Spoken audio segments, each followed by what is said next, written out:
Hello and welcome to the Morning Filter. I'm Susan Dziubinski with Morningstar. Every Monday before market open, Morningstar Chief U.S. Market Strategist Dave Sekera and I sit down to talk about what investors should have on their radars for the week, some new Morningstar research, and a few stock ideas. Now, those in our audience joining us on video are going to see that Dave is in some wonderful, perhaps tropical, if not beach-like vacation villa. But he's still with us on the Morning Filter. So we appreciate that, Dave. What kind of mug have you matched with that beautiful background of yours? Good morning, Susan. No, not exactly tropical. I'm in Saltaire, which is on Fire Island in New York. So I do have my Fire Island mug going here this morning. But no, I'm visiting with my brother-in-law and his family, just taking a relatively long weekend, but I'll be back in the office tomorrow. Well, thanks for taking the time for us on your vacation. We appreciate it. Now, we've got a full show, so hope viewers and listeners have full cups of coffee because we have a lot to go through. It was a busy week with the economy and the markets last week. Let's start with President Trump's August 1st tariff deadline. That's come and gone. So, Dave, where do we stand right now with trade deals and no trade deals? And what's your best guess at what the implications will be at this point? Yeah, I mean, there's a ton going on right now. So we've already completed the trade agreement with the EU, which is, of course, one of our more important trading partners. As I think we discussed last week, it sounds like talks with Mexico appear to be going pretty well. So we have extended the current tariff rate with Mexico for 90 days. And in the meantime, Mexico has agreed to halt non-tariff restrictions.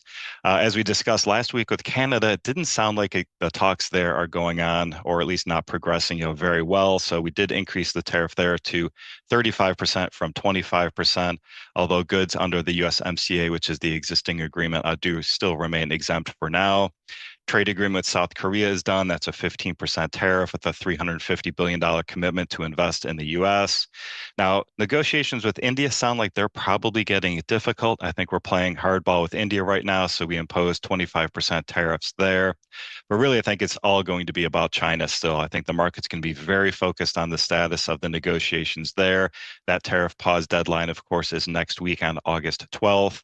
Now, my understanding is there's still a lot of negotiation points that are still in the very early stages with China. I think it's highly unlikely that we would reach a deal by then. But if the talks are constructive, I think that we would continue to keep extending that pause deadline. I think the market would take that in stride if that happens. If the talks break down or not constructive, then I think that's really what the big question will be. I don't think the market would be very happy if we end up, trying to go back to putting those really punitive tariffs on China. All right, let's pivot over to jobs. Friday's jobs numbers were startling. Not only did the July number come in well below what people were expecting, but the May and June numbers were then sharply revised downward as well. And the market wasn't happy about any of it. So what's your take? Well, and again, this is a perfect example of why whenever we've talked about the payrolls numbers in the past, I discussed that, yes, I will watch the payroll numbers, but really I do that more just because the market is paying attention to it than I think that it's really necessarily a useful indicator as far as what's really going on in the real economy. I think it's better for, watching longer term trends than it is necessarily a point in time indicator. So I think the takeaway here from last week is that the labor market has been in a much worse position than what's been reported. As you mentioned, they missed numbers last week. Non-farm payrolls came in at 74,000, much worse than expected. Consensus was only looking for about 102,000. But to me, what was much more shocking was the downward revisions of the past 2 months. We lowered the May number by 125,000, so the number only came in at 19,000. So huge decrease from the first report, which was 144,000. And then the June number revised down by 133,000 to 14,000. That came down from 147,000. So essentially, those revisions took away all of the previous reported job growth in May and June. Now, as we've discussed, payroll numbers are subject to revisions over time. Last February, the BLS released their annual benchmark. We talked about how that revision, lowered the number of jobs for 2024 by 600,000. That's an average of about 50,000 per month. Considering the average last year was 186,000 per month, that would have painted a much different picture of the course of last year than what was actually reported at the time. So with these, numbers, it's not necessarily that you take them with a grain of salt. I think you have to take them with a boulder of salt. Now, as expected last week, the Federal Reserve held rates steady. Mhm. And before the meeting, you had said that if Federal Reserve Chair Powell didn't suggest there'd be a rate cut in September, the market wouldn't be happy. And the Mhm. market did pull back a bit after the meeting. So, given all that's happened since the meeting, what's the market pricing in today? A cut in September or no cut in September, and why? Yeah, a cut in September, to put it mildly. So the Mhm. probability of a rate cut did surge in September for after the payroll numbers came out, it's now 87%. To put that in context, after the Fed meeting had dropped as low as a little bit under 40%. And similarly, looking at the probability of rate cuts, for two cuts or more by year end, that's now over 90%. And there's now also a 46% probability of three cuts by year end. So I believe that would be like one cut per meeting, through December. Now, as we talked about last week, I thought the market was expecting Chair Powell to allude that, it was his opinion that economic conditions would be appropriate to start cutting rates at the September meeting. And if he didn't, that the market would be disappointed, which is what happened. Now, considering just how much of a disaster the jobs market has been for the past 3 months, at this point, I just don't see how the Fed doesn't start to ease monetary policy at the September meeting. And we also have earnings season in full swing. So let's look to the week ahead. Which companies reporting this week are on your radar and why? Yeah, there's still a lot of earnings coming out this week. So a couple that I'm going to be most focused on where we have differentiated opinions from the market are going to be number one, Eli Lilly. So we've talked about this stock a number of times over the past year. We've recommended to sell this stock. It's been well up into one-star territory. It's fallen a bit, but it's still a two-star rated stock at a 17% premium to fair value. Now, last week, its major competitor, Novo Nordisk, its stock just got hammered. It was down 33%.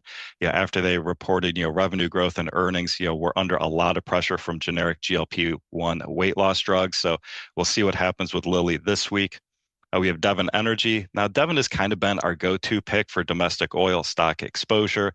That's a four-star rated stock at a 20% discount. Not really looking for anything in particular out of earnings. I just kind of want to see it perform in line, and it'll be happy enough with that. International flavors and fragrances, that has been a stock pick we had talked about a number of times over the past couple of years. It has just been relatively disappointing that stock just hasn't gotten back on track. In fact, our analyst team has cut our fair value estimates, several times since the beginning of this year. So I think if results, could show better stabilization, in their fundamentals, the stock could start to see an upswing. Otherwise, I think it's probably going to languish for a while. It is very undervalued at 27% discount, puts it in four-star territory. And then lastly, McDonald's. And I don't think there's really anything to do with the stock here. From my point of view, it's really just more interesting to listen to their commentary regarding the state of the US consumer. And in this case, I really want to hear about what's going on with their international business. Just as an aside, it seems to me like the US, while the jobs numbers were really bad, still from an economic point of view is probably holding up better than I think most people had expected. What I've been seeing is that, international businesses have been a lot weaker than I think what most people had expected. And of course, I also just want to see if they give any commentary as far as like where they see consumers today, as far as rebuilding their disposable income as compared to where inflation had been the past few years. Well, we have a lot of new research from Morningstar to talk about this week. Let's start with Microsoft's results. Since Microsoft has been a pick of yours, Mhm. the stock was up about 4% after earnings, but Morningstar substantially raised its fair value estimate on Microsoft's stock. So is the stock still a pick of yours after earnings? Yeah, I mean, when I read through our note here, it just seemed to me like the results were just exceptionally strong this past quarter. And I think this just exemplifies why I've highlighted Microsoft a number of times as just being a core holding, for pretty much anyone's, portfolio. As you mentioned, we did increase our fair value pretty substantially, increased it almost 20% up to $600 per share.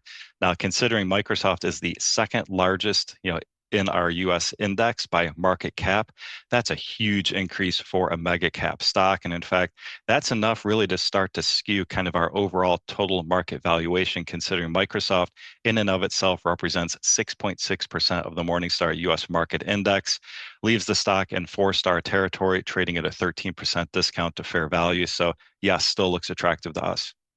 So then, Dave, unpack those results and the guidance and what specifically impressed Morningstar enough to increase that fair value estimate by that much. Yeah, every business segment came in above guidance. Revenue was up 18% year over year, which, I mean, that's just a huge percent increase for a company this large. And they got some good fixed cost leverage. Operating margin expanded 110 basis points to 44.9%. Yeah, Azure, once again, the star of the show, revenue there up 39%. And I think it's still poised to grow even faster. We think Azure has been capacity constrained, and that as additional capacity comes online in the second half, that will provide additional growth. Taking a look at guidance for next quarter, we thought it was robust, the midpoint coming in above consensus estimates. But one thing that kind of really stuck out to me is, and I recommend everyone to go read Dan Romanoff's note. He's the equity analyst that covers the stock. He actually was particularly excited to hear management mention quantum computing in really the most tangible way that the company has ever talked about it in the past. Now, earlier in July, I think the company did announce that they would, be able to deliver the world's first operational deployment of a level 2 quantum computer. This computer is supposed to be operational by the end of 2026. So, not that far away. And he sees quantum computing as a long-term growth driver for the company. Now, from my perspective, I still think we're in somewhat of the early innings of artificial intelligence. So the question to me is, are we already at the cusp of seeing quantum computing become reality? And if so, that's just going to be another huge paradigm shift, in technology, the implementation of that technology, and for those companies that are involved in the quantum computing, that's just going to be like AI all over again. Now, we saw Meta Platforms stock shoot up 11% after earnings. Morningstar raised its fair value estimate on the stock too. So, what led to the fair value increase on Meta? And is the stock attractive after that boost? Yeah, they also reported very strong results, revenue up 22%. Also saw their margin expand another 500 basis points to 43%. They did increase their capex, but only very slightly, up to 69 billion from 68 billion. So that's less of an increase than what we saw from Alphabet, the parent of Google, when they reported their numbers. But to me, it still shows to me that these companies are seeing enough need to spend continually more on building out their AI capabilities. As you mentioned, we increased our fair value up by 10%, takes the stock fair value estimate to 850 per share, leaves it a 12% discount to fair value, but that's in 3-star territory for this stock. Overall, we just think that the investment thesis we've had on this company just is continuing to play out. AI tools are driving better engagement and monetization for their platforms. Meta saw people spend more time on both Insta and Facebook, and advertisers are beginning to use their AI tools in order to improve, their advertisements. And we're seeing ad recommendations using that AI leading to higher conversion rates, which improves the value of those ads. So again, everything kind of just in line with what our long-term investment thesis has been. Now, Apple put up better than expected results, and Morningstar raised its fair value estimate on the stock by $10. So, again, Dave, what led to that fair value increase? How's Apple stock look from a valuation perspective after earnings? Yeah, revenue was up 10%. iPhone sales were better than expected, and that resulted in them being able to beat guidance for the quarter. Taking a look at the guidance for this current quarter, mid to high single digit growth, also a little bit better than expected. So we did bump up our fair value by 5% to $210 per share. Not necessarily a huge increase, but certainly, good positive momentum. But really, it just doesn't seem like there's all that much new to talk about, regarding the company and the stock. Taking a read of our note, I still think the biggest concern from our equity analyst team is that the AI software with Apple still needs some major improvements to be, much more compelling. But having said that, AI is not necessarily a significant disruptor to their iPhone in the medium term. Taking a look at the stock, it had fallen enough year to date. It is in 3-star territory. It started off the year in 2-star territory. So with that bump up in our fair value, it looks like it's trading at just below fair value right now. Now, Amazon posted solid results, but the market seemed disappointed with the company's guidance. So, what did Morningstar think? So the results did come in pretty good. I mean, they beat the high end of guidance on both the top and bottom line. Revenue up 12%. Again, another story where that operating margin is expanding, went up to 11.4% from 9.9%. But I think what the market was disappointed in was AWS. Amazon Web Services, that's its cloud hosting platform. So there we thought results were solid, but they weren't necessarily as strong as what they saw from a number of their competitors. Plus, their margins in AWS were lower than last quarter. So I think that's also a concern from the market's perspective. Taking a look at our fair value, it's not a concern for our point of view. In fact, we bumped up our fair value to 245 per share from 240 per share. Our analyst team expects AWS revenue and margins, to both, expand and grow over the future. We think AWS capacity has been constrained. So another similar story where as that, continues to get expanded over the second half of the year, we should see additional growth. And CapEx, we expect to decline overall, but that's not because they're pulling back on their AI spending. They've had elevated spending on their satellite launch program. So as that winds down, that actually should end up helping their margins and their ability to generate free cash flow. Now, Amazon stock has been a pick of yours in the past. So how does it look after earnings? Is the stock a buy or is it more of a keep on your radar type situation right now? Yeah, I think it's more of a keep on radar type of stock at this point. It's a 3-star rated stock, 12% discount. We rate the company with a medium uncertainty and a wide economic moat. And I would note here, it is a very wide economic moat. One of the few that uses, 4 of the 5 moat sources, to dig that moat. But for now, probably nothing to do in that stock. All right, let's talk a little bit about some new research around some of the chemicals companies that have been picks in the past. We saw both Scotts Miracle-Gro and FMC fall about 8% after reporting earnings. So what's Morningstar's take on the results for both of these companies, and is either stock attractive today? Yeah, and some of my commentary here is, idiosyncratic to these individual companies, but overall, I'd say the takeaway is all of the chemical companies in the basic materials sector seem to do pretty poorly after earnings, this company or this quarter. To some degree, while each company had its own reasons for why it sold off, taking a look at the jobs numbers, taking a look at the economy, I'm starting to wonder if, maybe the market is starting to pick up on, the economy maybe, slowing more or going into more of a deeper slowdown than what was expected. If so, kind of this area of these chemical commodity companies is where I'd expect to see kind of that start to take a hit first. Now, going into the individual companies here, first we have Scotts Miracle-Gro. Now, our analyst noted this was kind of an odd trading session. So we thought the earnings report was just fine. Revenue was up year over year. Operating margins were expanding. So in after hours trading, when those numbers first came out, the stock actually rose 4%. But then during the conference call, it turned, the opposite direction, ended up falling, down 10%. So you had a 14-point swing. Now, when that happens, typically that tells me that management, maybe came out with, weaker than expected guidance, or there was some other negative catalyst. In this case, it seems like it was a bit of a self-inflicted error on the company's part. Now, management on the conference call had highlighted a sell-side analyst report. They opined that they thought Scotts Miracle-Gro was going to start losing market share to private label penetration. That's not new news. I mean, they've been competing with private label for, decades. Yet the management never really gave a reason, to the market as far as why they didn't think that they would start losing market share. So in this case, it seems like, while they talked about it, they didn't necessarily address it. And by doing that, that started the worry amongst investors and the stock sank thereafter. So again, we held our fair value steady. There's nothing new to change our long-term assumptions. Stock trades at a 31% discount to fair value. It's a 4-star rated stock.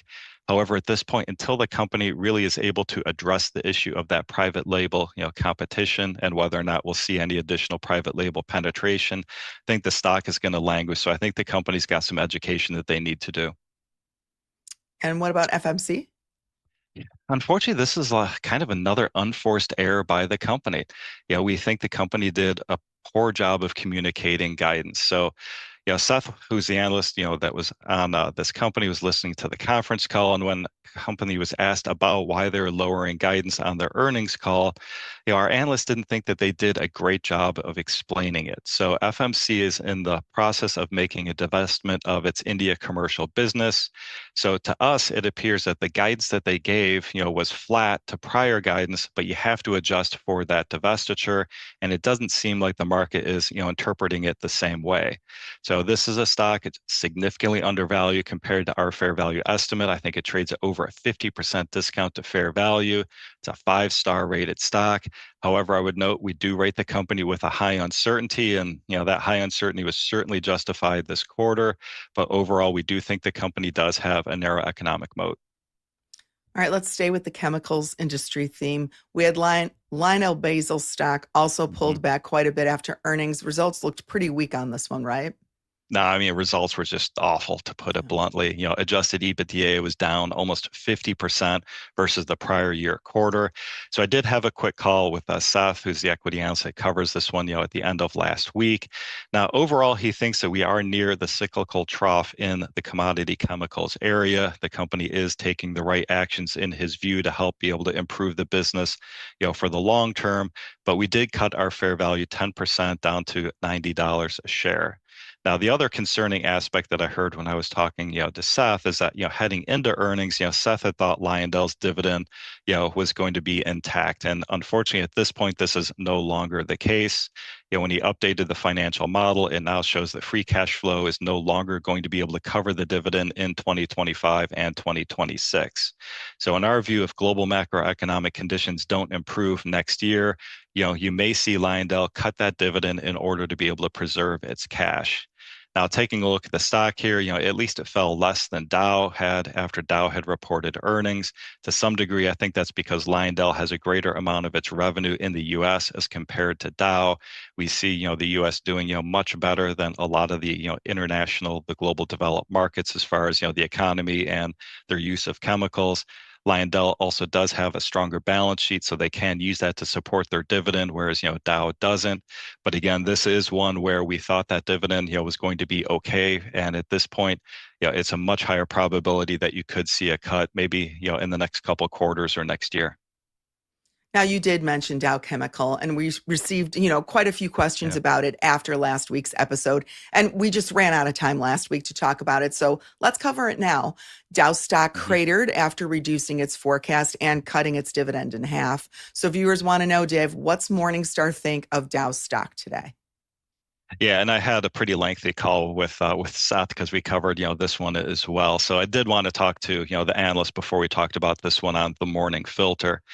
And so, first of all, I mean, just taking a look at the market action and taking a look at the stock chart, based just on how far the stock fell and considering the stock is now, I think, lower than even in early, 2020 at the beginning of the pandemic, I think it's just indicative just how much the poor results and the dividend cut really surprised the market.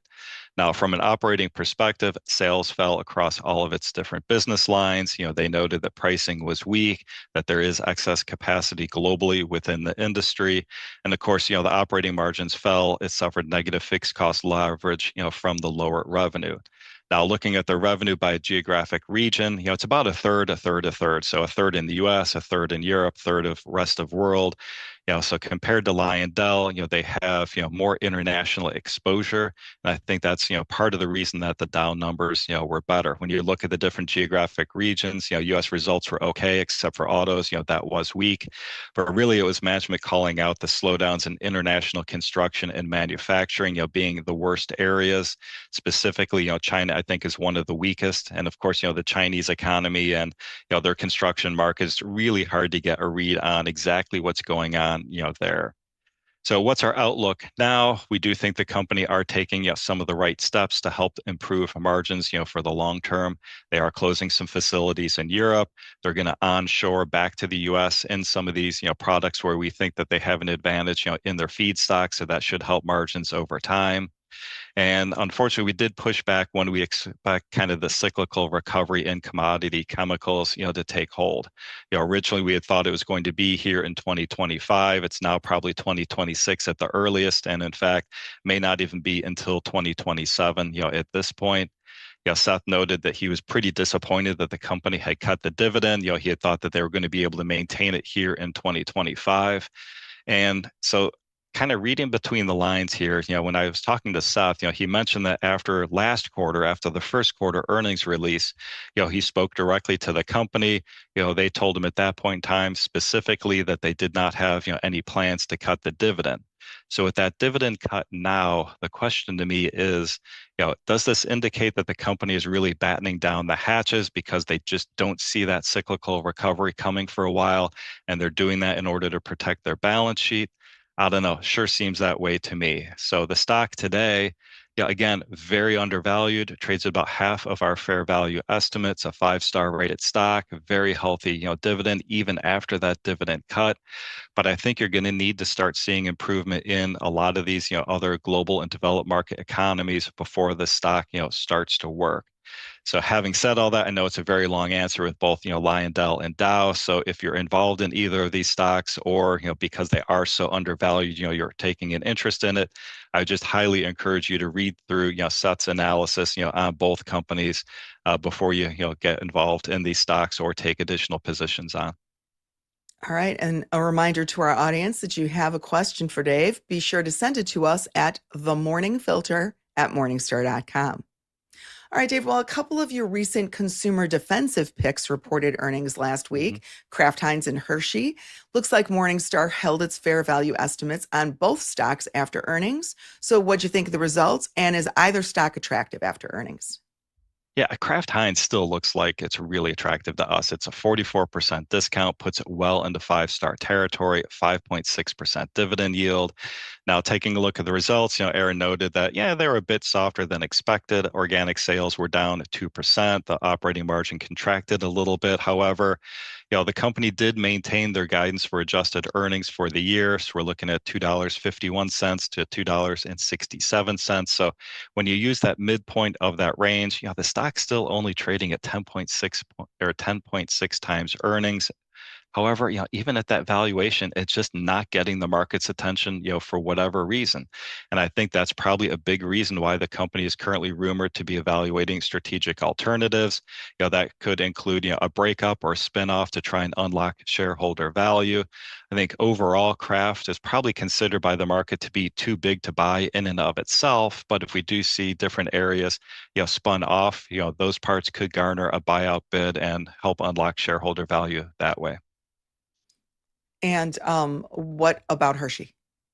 Yeah, so Hershey, it looks like the stock traded up a little bit after earnings, but then it ended up just giving that right back, with the softer overall market.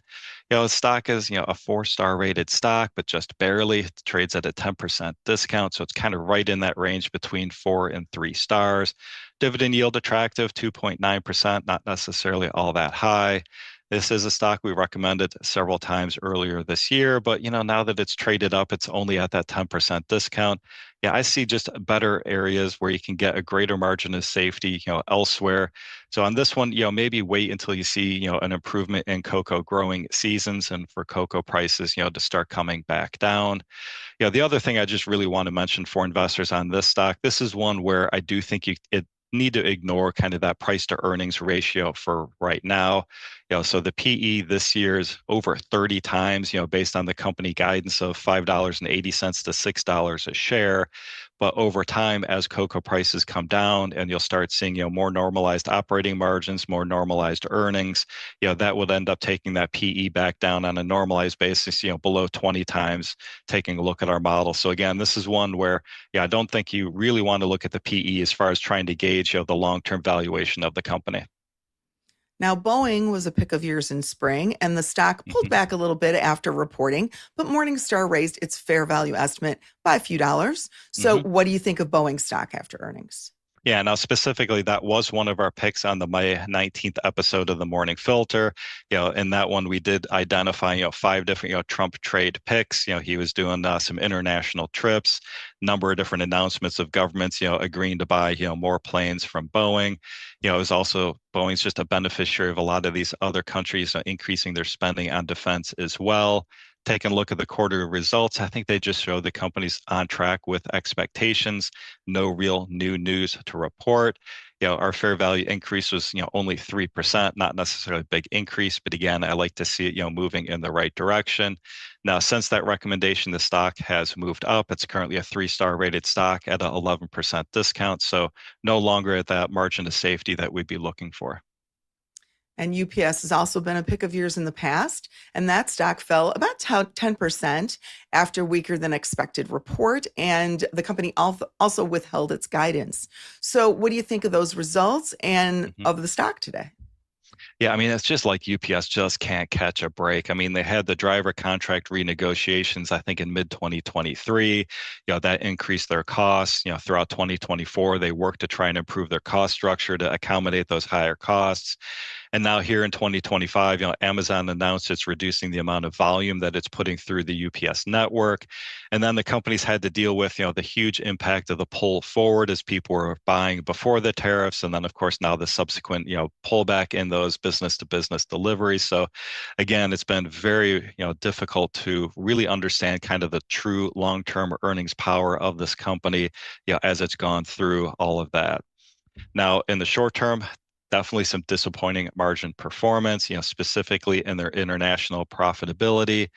But, they also have not been able to reduce their costs fast enough to account for the lower domestic delivery volumes as well. Looking forward, very cloudy here, in the near term. Similar to FedEx, management did not provide guidance for the full year, citing kind of that heightened uncertainty surrounding the impact of the tariff changes on consumer demand. So in this case, we did lower our fair value by 5%. Again, not that big of a decrease, but going the wrong way in this case. So overall, there is enough margin of safety that it is a 4-star rated stock, trades at a 28% discount, pays a pretty healthy dividend yield of over 7%. Now, we saw some significant upward price movement in a couple of your prior picks last week, Mhm. and those were in Chart Industries and Marvell Technology. So, review what happened with each of these and tell us whether either stock is still attractive after the price movement.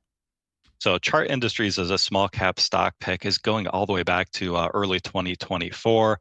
The stock is up about 40% since then. They announced that they're being bought out for $210 a share. So I think there's still a few percent upside here, to that buyout price. And I think we expect that that buyout, will end up closing. Marvell shares, they traded up about 8% last week after a competitor research firm, put out some estimates that, they think that the company's, business with Microsoft's next gen AI chips, are going, very well. So it traded up enough that that stock did move into 3-star territory. This is a stock we had highlighted back on the March 17th and May 12th episodes of the Morning Filter. We'd also reiterated our call in mid-June on that one as well. And then another stock that we've recommended in the past is Huntington Ingalls. That was first recommended about a year ago. And this is also a good example why I think, when you first start a position in an individual stock, maybe only start off at a half size or maybe a third size position. So that way, if the stock does go down, you can dollar cost average into it. When you look at the chart over the past year on this one, the stock got hit several times, pretty hard as the company's margin, was under pressure just due to their inability to pass through inflationary increases. We generally kept our long-term view of the company the same, over time. Now that they're negotiating, new contracts with the government on the next batch of nuclear submarines, we expect that's going to generate higher margins. Looks like that's starting to come to fruition. That stock moved up 8% after earnings, still undervalued at a 17% discount, so trading in that 4-star range. All right, well, it's time for everyone's favorite part of the podcast, and it's your picks of the week. And this week, Dave's kept things pretty simple. It's 5 cheap stocks that look attractive at the start of August. Now, Dave's first pick this week is Alphabet. Dave, run through the numbers on it. Yeah, stock we've talked a lot about, over the past year, 4-star rated stock, still at a 20% discount.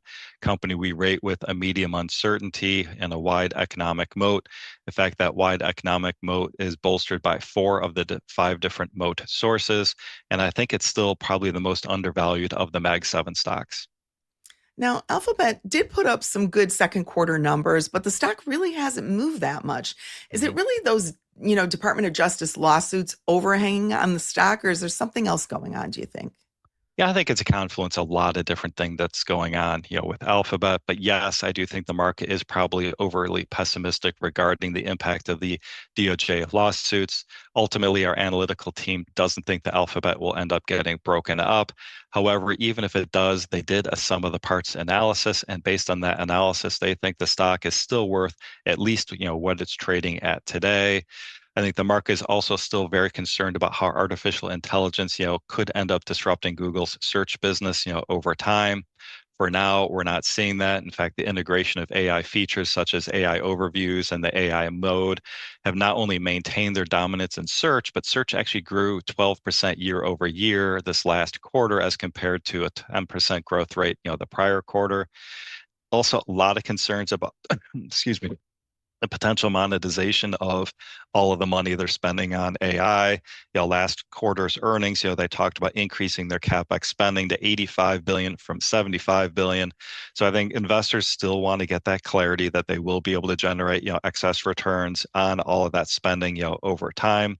Our opinion is that it will end up generating excess returns, and that when we incorporate that into our model, we think the stock is very undervalued here. And your second pick this week is Adobe. So what do Adobe's key metrics look like today? Four-star rated stock, 38% discount. Again, a stock that in the technology sector, like a lot of stocks, we do rate with a high uncertainty, but it does have a wide economic moat based on switching costs. Now it seems like, here's a stock that just can't seem to find its footing this year. Mhm. How does Morningstar's take on Adobe differ from, that of the markets? Yeah, so I think the market right now is very focused on the potential bear case here, which is that artificial intelligence, could reduce or even eliminate the need for Adobe's, Creative Cloud product. We don't think that's true. We think that Adobe's new products utilizing AI, such as AI Assistant, Firefly, Gen Studio, are all helping, be able to, offset any potential pressures you could see in some of their other product lines. Firefly specifically leaves Adobe well positioned with artificial intelligence. We think that product's still at the very early stages of monetization. Took a quick look at our financial model over the weekend. We're looking for a 9% compound annual growth rate for revenue over the next 5 years, looking for a 14% increase on a compound annual growth rate for the operating margin over the next 5 years, but yet the stock still only trades at 17 times earnings. Your third pick this week is Salesforce. Run through the numbers. Salesforce trades at a 23% discount to fair value, puts in four-star territory. Again, another stock with that high uncertainty rating, but does have a wide economic moat based on two moat sources of the network effect and switching costs. Now, Salesforce is one of those companies that you think is really smartly using AI in its products and services, right? Yeah, so again, it's just this play on the theme that we've talked about a couple of times, that we think the market right now is at the point where investing in AI is going to start shifting away from the focus on hardware. We think hardware stocks generally are pretty fairly valued, if not getting to be overvalued again. And the market really is looking for those companies that will be able to use AI to drive their top line growth, and or improve efficiency and generate higher operating margins, over time. When we take a look at this company, sales of Agent Force, which is its AI-powered platform, is showing strength. Seeing very strong growth there.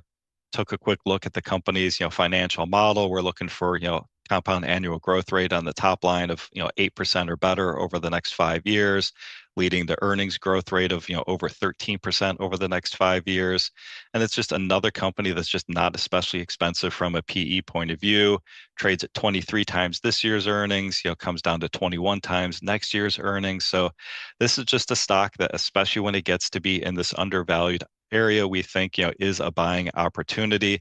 One of these stocks that doesn't trade in four-star range very often within the technology sector. Our team has just highlighted this as still having one of the best combinations of top line growth potential, margin expansion, and a strong balance sheet. And I think the market's giving you that opportunity, to get involved in this one today. Now, your next pick is a stock that I don't think we've talked about before, or if we have, perhaps it's been a while. It's Workday. Give us the highlights on this one. So Workday trades at a 26% discount to our fair value, puts it in four-star territory.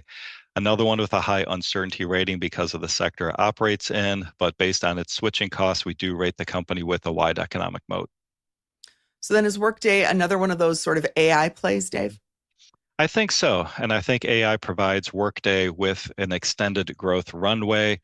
Workday Illuminate is their latest product offering utilizing artificial intelligence.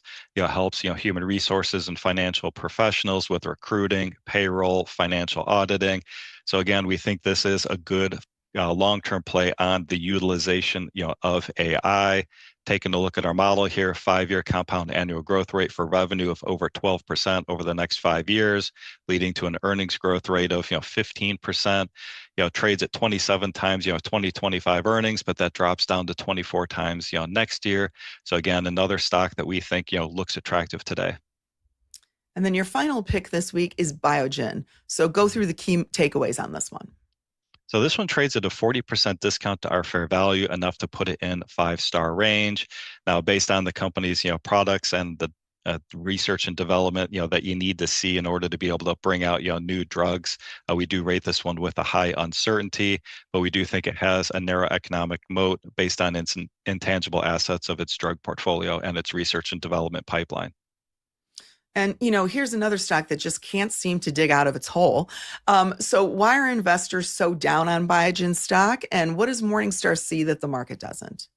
Yeah, I mean, they reported earnings that beat both, consensus on the top line and the bottom line. Management increased earnings guidance by 5%. Now, the stock did initially trade up after earnings, but it gave up those gains. But I think it gave up those gains. It just dropped alongside of the rest of the market as the market was coming down. Ultimately, the key here is going to be the launch and the success of Leqembi. That's its Alzheimer's drug. We think that drug will help offset some of the declines it might see in its multiple sclerosis franchise. Now there's just a lot of uncertainty on the launch trajectory for this new drug. Right now, it's doing well. Looks like it's on its way to exceeding our full year forecast of 450 million in global sales.